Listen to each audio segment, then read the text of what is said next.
नमस्कार, मैं हूं नीरज अम्बावता और आप सभी का स्वागत करता हूं स्टेट न्यूज पर। स्टेट न्यूज पहला ऐसा वेब न्यूज चैनल है जहां सिर्फ रियल एस्टेट सेक्टर से जुड़ी हुई तमाम खबरें आप तक पहुंचाई जाती है। आज हम बात करेंगे गुरुग्राम के खास तौर पर रियल एस्टेट सेक्टर में क्या कुछ चल रहा है और इस तमाम चीज़ों पर जानकारी देने के लिए हमारे साथ मौजूद है प्रॉपर्टी एक्सपर्ट प्रदीप मिश्रा जी, जो कि तमाम बड़े न्यूज़ चैनल्स में जो है जानकारी देते हैं कि रियल एस्टेट सेक्टर में क्या कुछ चल रहा है और कैसे रियल एस्टेट सेक्टर की तमाम समस्याओं का समाधान हो सकता है। सर, बहुत-बहुत स्वागत है आपका। Thank you Neeraj ji. Sir, सबसे पहला सवाल ये, आप बड़े-बड़े चैनल पे रियल एस्टेट का पूरा ज्ञान देते हो, लगातार तमाम चीज़ों को बारीकी के साथ और तथ्यों के साथ रखते हो। फिलहाल मार्केट का क्या मिजाज आपको? देखिए, रियल एस्टेट मार्केट आज की डेट में हम बात करें तो मार्केट अच्छी चल रही है, मार्केट में ट्रांजैक्शंस अच्छी हो रही हैं। लेकिन यहाँ सबसे बड़ी बात है कि सब्जेक्ट टू मतलब इसीलिए मैं आपसे बोल रहा हूँ क्योंकि वो डेवलपर जो मार्केट स्टैंडर्ड के हिसाब से अपने रेट निकाल रहे हैं, उनके प्रोजेक्ट में सेल अच्छी है। लेकिन ऐसा भी है कि कई डेवलपर्स मार्केट से ऊपर रेट निकाल रहे हैं। तो जहां मार्केट से ऊपर रेट है वहां बायर नहीं पहुंच पा रहा। इसके लिए कई बार स्कीम्स देनी पड़ रही है डेवलपर्स को, कई बार payment plan, deferred payment plan देना पड़ रहा है। तो जो डेफर्ड पेमेंट प्लान है उससे कई बार लगता है इन्वेस्टर्स को कि शायद इतने तक मेरी यूनिट बिक जाएगी। तो ऐसे इन्वेस्टर्स भी इस टाइम पे ले रहे हैं जो साल 2 साल में एग्जिट करना चाहते हैं। मेरी नजर में सही बायर वो है जो 100% प्रॉपर्टी की वैल्यू अपने पास रखता है और फिर वो प्रॉपर्टी खरीद रहा है और एंड यूजर है वो। तो एक्चुअल एंड यूजर के पर्पस से प्राइस थोड़े से ऊपर की तरफ जा रहे हैं। लेकिन हाँ, जो डेवलपर रीजनेबल प्राइस लेके आ रहे हैं उनके प्रोडक्ट में ट्रांजैक्शन हो रही है। रियल एस्टेट में खास तौर पर अगर फिलहाल की बात करें तो किस चीज़ की डिमांड है और क्या वो डिमांड पूरी हो पा रही है लोगों के हिसाब से? देखिए, डिमांड सबसे ज्यादा आप कहें तो अफोर्डेबल हाउसिंग की है। और हरियाणा के अंदर अफोर्डेबल हाउसिंग पॉलिसी 2013 आई थी। 4,000 रुपये पर स्क्वायर फीट का रेट था, 500 रुपये पर स्क्वायर फीट बालकोनी का रेट था। लेकिन संजोगवश शुरू में जब पॉलिसी आई तो बहुत चली, बहुत मतलब बहुत बहुत चली, क्योंकि सबसे पहले डिमांड वहाँ पे थी। और जो बायर्स यहाँ गुड़गांव ना लेके भिवाड़ी में ले रहे थे, वो भिवाड़ी से वापस गुड़गांव में आए और गुड़गांव में बहुत अच्छे से लोगों ने बाइंग करी। शुरू में लिमिटेड सप्लाई आई, लेकिन धीरे धीरे वो सप्लाई बहुत बढ़ी क्योंकि गवर्नमेंट ने जो कंडीशन लगाई थी उसको थोड़ा सा रिलैक्स किया, तो अफोर्डेबल हाउसिंग बहुत सारी आई। तो अफोर्डेबल हाउसिंग में करीब करीब 2 BHK 25 से 30 लाख की रेंज में पड़ता था। और 2+ स्टडी, जिसे आम बोलचाल की भाषा में डेवलपर या एजेंट्स 3 बेडरूम कह देते हैं, वो 2+ स्टडी एक्चुअल में। तो वो करीब करीब 30-32 लाख के आसपास पड़ता था। फिर time to time rate revise हुआ, 5,000 तक रेट आ गया। तो लेकिन ये जो रेट है ये बायर फ्रेंडली रेट था। मतलब बायर को बहुत अपील किया, बायर्स ने बहुत जम के खरीदारी करी। और कोविड से पहले चूंकि मार्केट ऑलरेडी रिसेशन की तरफ बढ़ रही थी, जूझ रही थी मार्केट, मतलब प्राइस में वो बात नहीं आ रही थी। तो उस केस में अफोर्डेबल हाउसिंग एक ऐसा टूल बन के सामने आया जिससे मार्केट में एंड यूजर्स बहुत सारे आए। लेकिन सिर्फ एंड यूजर्स नहीं आए, वहां इन्वेस्टर्स भी आए। कभी भी रियल एस्टेट मार्केट जब चलती है तो सबसे पहले उसको स्टार्ट करता है एंड यूजर। एंड यूजर जब अच्छी बाइंग करता है तो धीरे धीरे इन्वेस्टर्स का भी आना शुरू हो जाता है। तो सेम अफोर्डेबल हाउसिंग में भी हुआ, पहले एंड यूजर आए और फिर इन्वेस्टर्स ने भी देखा कि अपॉर्चुनिटी स्कोप अच्छा है, तो वहां पे इन्वेस्टर्स ने भी आना शुरू कर दिया। तो अच्छी जम के खरीदारी अफोर्डेबल हाउसिंग में हुई। लेकिन कोविड के बाद जिस हिसाब से कीमतें बढ़नी शुरू हुई, लैंड प्राइसेस जिस हिसाब से बढ़ने शुरू हुए, उस हिसाब से डेवलपर का अफोर्डेबल हाउसिंग बनाना थोड़ा सा मुश्किल होने लग गया। आप गुड़गांव के अंदर या फरीदाबाद के अंदर अफोर्डेबल हाउसिंग जो प्रेस्क्राइब्ड रेट है गवर्नमेंट का, उस हिसाब से हम बात करें तो 10 करोड़ रुपए से ऊपर की पर एकड़ लैंड पे अफोर्डेबल हाउसिंग निकालना टफ है। नो डाउट गवर्नमेंट की पॉलिसी के हिसाब से एक सर्टेन परसेंटेज कमर्शियल कंपोनेंट भी मिलता है कि उससे एक्सपेंसेस मैनेज हो पाए डेवलपर के। लेकिन उसके बावजूद भी अगर 10 करोड़ से ऊपर लैंड चली गई पर एकड़ तो वहां अफोर्डेबल हाउसिंग नहीं बन सकती। और गुरुग्राम में इस समय 50 करोड़ रुपए एक फिक्स रेट, मतलब मार्केट एक्सेप्टेडली बन चुकी है कि यहाँ 50 करोड़ रुपए पर एकड़ का रेट है। तो वहां अफोर्डेबल हाउसिंग आनी मुश्किल है और अफोर्डेबल की सबसे ज्यादा डिमांड है।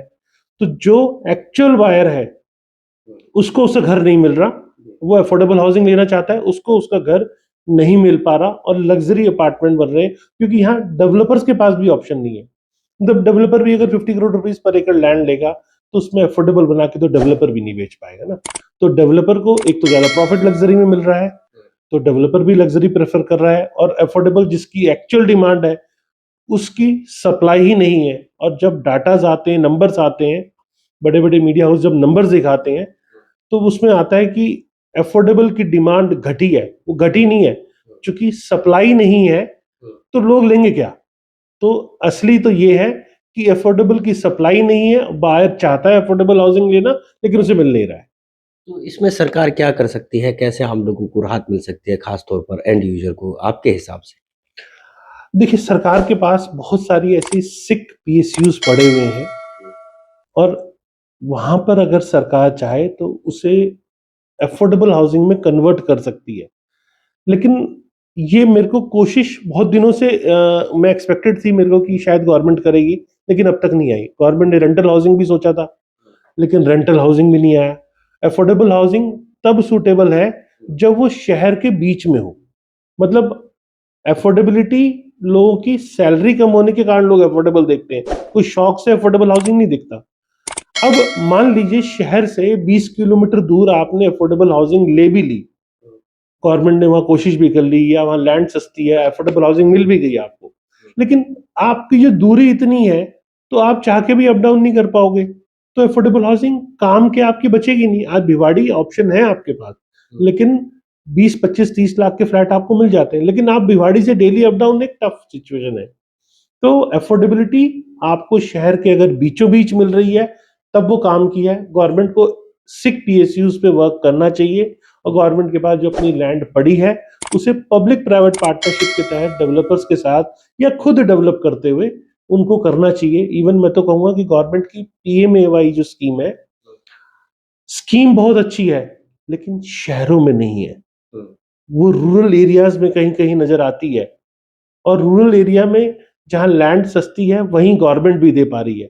तो जो अफोर्डेबल हाउसिंग गवर्नमेंट का इनिशिएटिव था, शहरों में धीरे धीरे पिछले 3 साल 4 साल से नदारद होता हुआ दिख रहा है। एनसीआर में तो अफोर्डेबल हाउसिंग के नाम की मतलब चिड़िया भी आती नहीं दिख रही है। दिल्ली की बात करें तो दिल्ली, पूरे एनसीआर की बात करें, लगातार रेट क्यों बढ़ रहे हैं? लैंड महंगी है इसलिए, या फिर और जो अदर कॉस्ट है वो बढ़ जाती है इसलिए ये रेट महंगे हो रहे हैं, या फिर डाउन भी आपको लगता है कि आने वाले वक्त में आएंगे?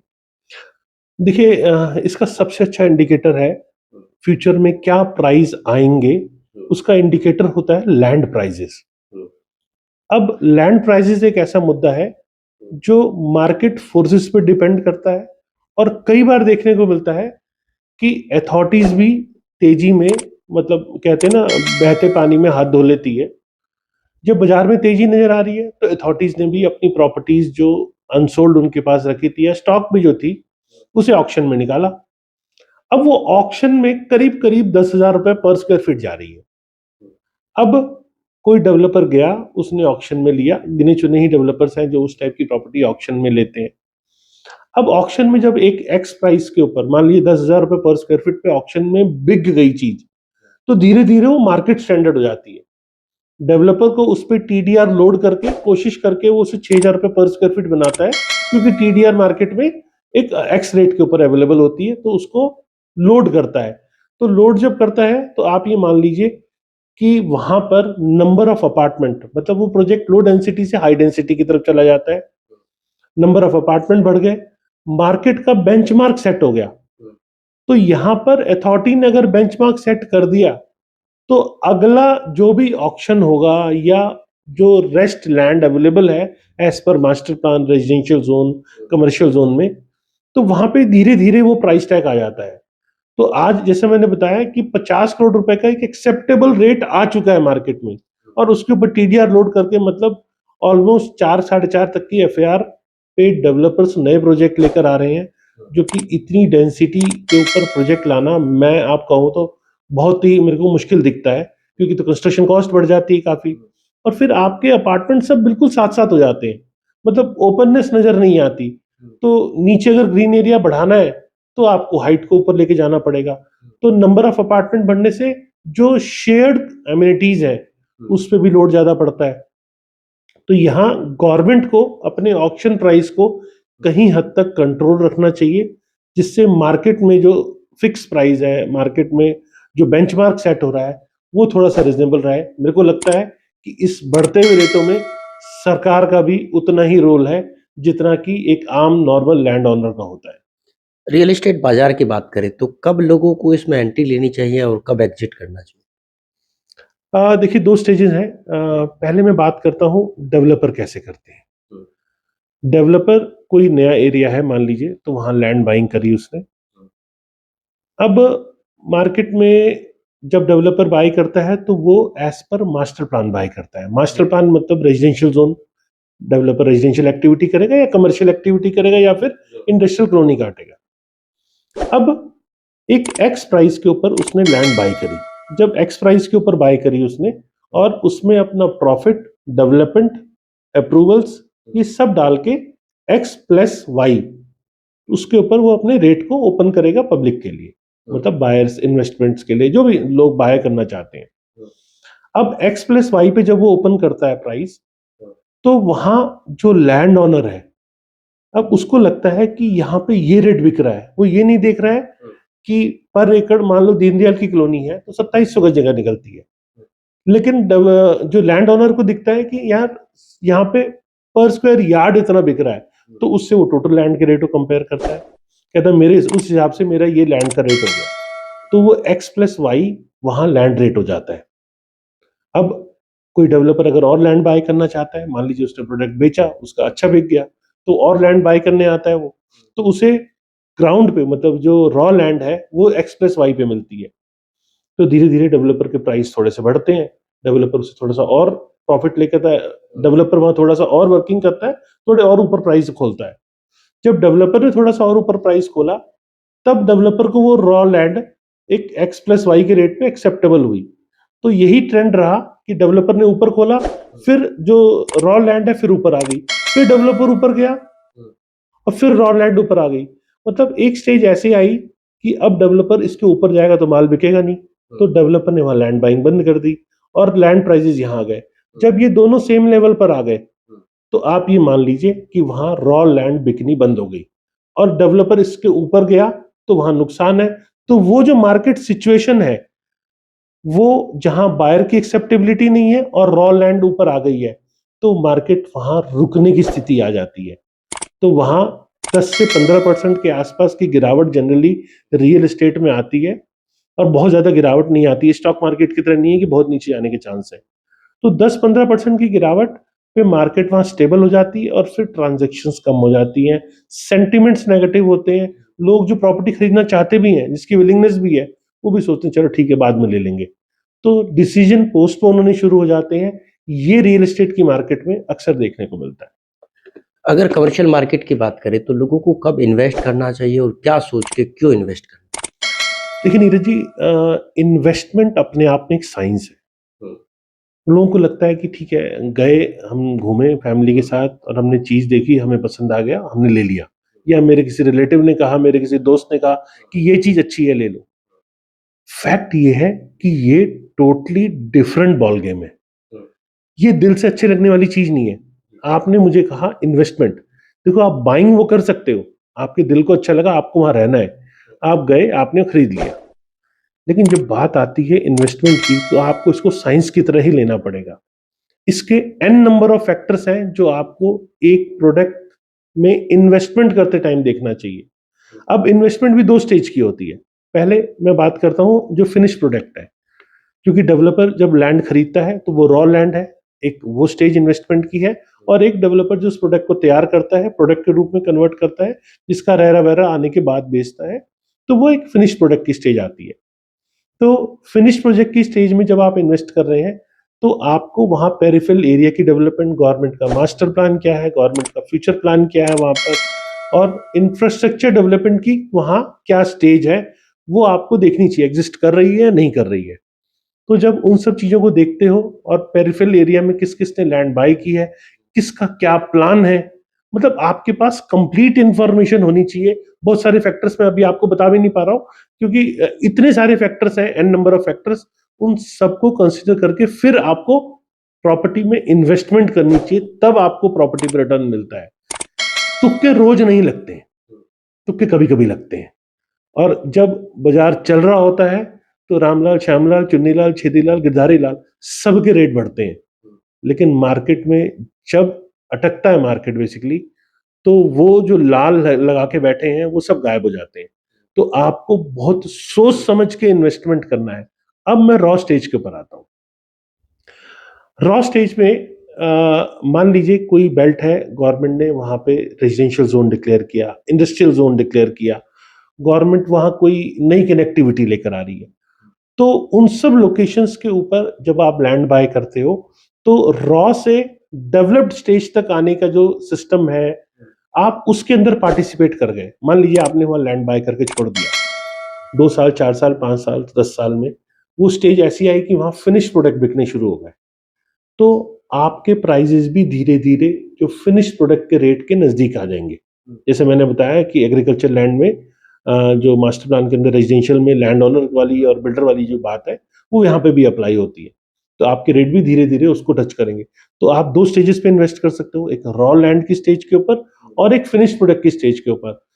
साइंस कितनी आपकी स्ट्रांग है, कितनी कैलकुलेटिव है, ये चीजें उसके ऊपर डिपेंड करती है। और रियल एस्टेट से इन्वेस्टमेंट अच्छी कोई नहीं है। और मैं तो ये कहूंगा, रियल एस्टेट में हमेशा अपॉर्चुनिटी होती है, लेकिन आपके देखने का नजरिया चाहिए। मार्केट कभी नहीं रुकती, हमेशा मार्केट में स्कोप होता है कि यहां रिटर्न मिलेगा। लेकिन अगर आपकी नजरें वैसी नहीं है तो आपको प्रॉपर्टी पे रिटर्न मिलना बहुत टफ है। मेरे को लगता है कि जिसकी बाकी नजर ना हो उसे रियल एस्टेट इन्वेस्टमेंट से दूर ही रहना चाहिए। बहुत बहुत धन्यवाद सर आपका। तो ये थे हमारे साथ जो है प्रदीप मिश्रा, जो कि रियल एस्टेट के एक्सपर्ट के तौर पर जाने जाते हैं और बड़े मीडिया हाउसेस इनको अपने स्क्रीन पे जगह इसीलिए देते हैं कि इनको एक एक चीज़ की बारीकी से जानकारी है और इन्हीं तमाम चीज़ों की जानकारी हमने भी इनकी जुबानी आपको सुनवाने की कोशिश की। साथ ही इनका कहना है कि रियल एस्टेट एक साइंस है और इस साइंस को जो समझेगा वही इस लाइन में मोटा मुनाफा कमा पाएगा। बहरहाल आपको हमारी ये खबर कैसी लगी कमेंट करके ज़रूर बताएं। साथ ही चैनल को शेयर और सब्सक्राइब करना ना भूलें ताकि रियल एस्टेट सेक्टर से जुड़ी हुई तमाम खबरें आप तक सीधी और सबसे पहले पहुंच सकें।